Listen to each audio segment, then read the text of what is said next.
Anglicanism is a very complex concept.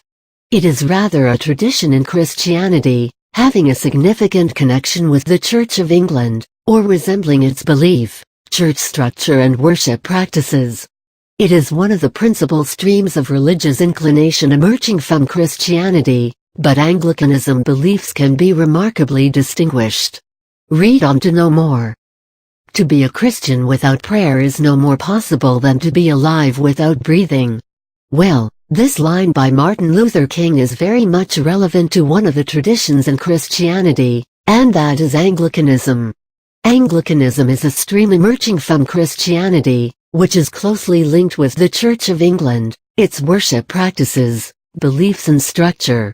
Together with Catholicism or Roman Catholicism, Protestantism and Eastern Orthodoxy, Anglicanism completes the various traditions in Christianity. What's interesting is that Anglicanism is a midway between the other two traditions. Anglicanism history goes back a long way. In fact, the word Anglican has originated from the Latin phrase Ecclesia Anglicana, meaning English church. However, even if it is a via media between the other two traditions, Anglicanism has its own forte and set of differentiating faiths and beliefs. The following is an explanation of Anglicanism beliefs. Anglican practices and beliefs. Anglicans believe in the Catholic and Apostolic faith.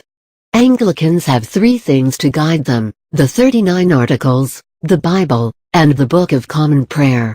Anglicans also believe in the concept of God and His supreme power. Authority of the Church is another thing they have high faith in, although it has been shaken a little in recent times.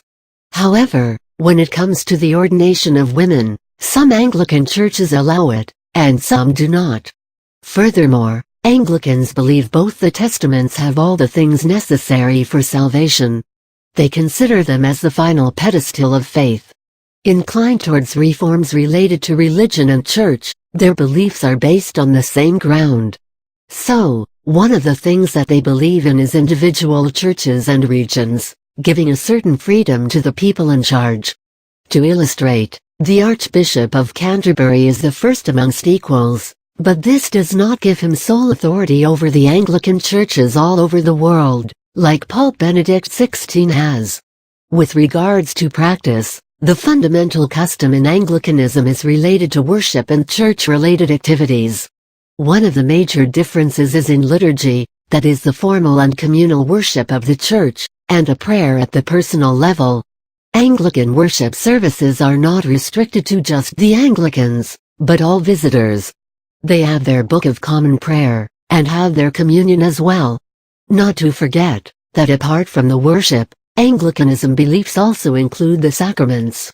These sacraments are confession and absolution, baptism, Holy Eucharist, Holy Matrimony, Holy Orders, confirmation, anointing of the sick. It was Thomas Cranmer who paved the way for these changes in Anglican worshipping methods through different reformist ideas. The expanse and the interpretations of beliefs in Anglicanism is like an ocean, you can delve deeper and deeper into them. Thus, this was just a glimpse of what Anglicanism is all about with regards to its beliefs.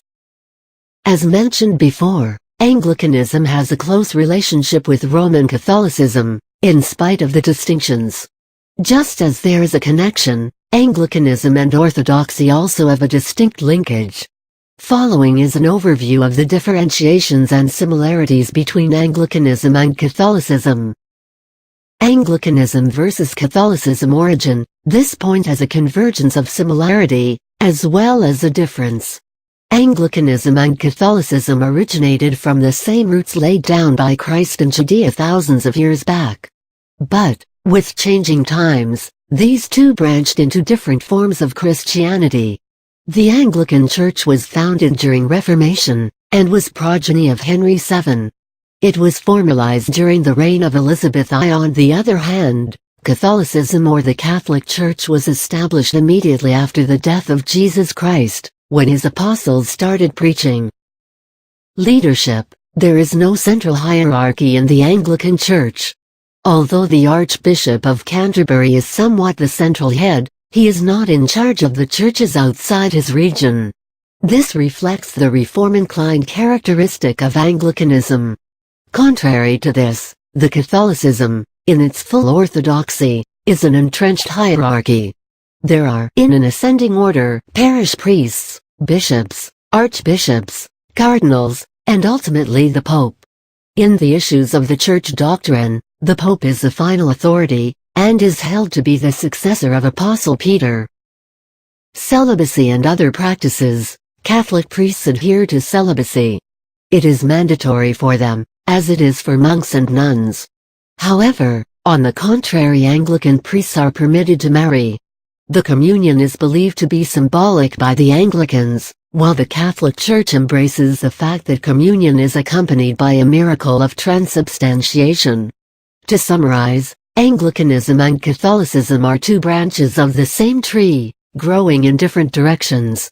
But they have maintained their identity through this. It is difficult to gain a complete understanding of a vast topic such as Anglicanism beliefs, or any other system of religious beliefs for that matter.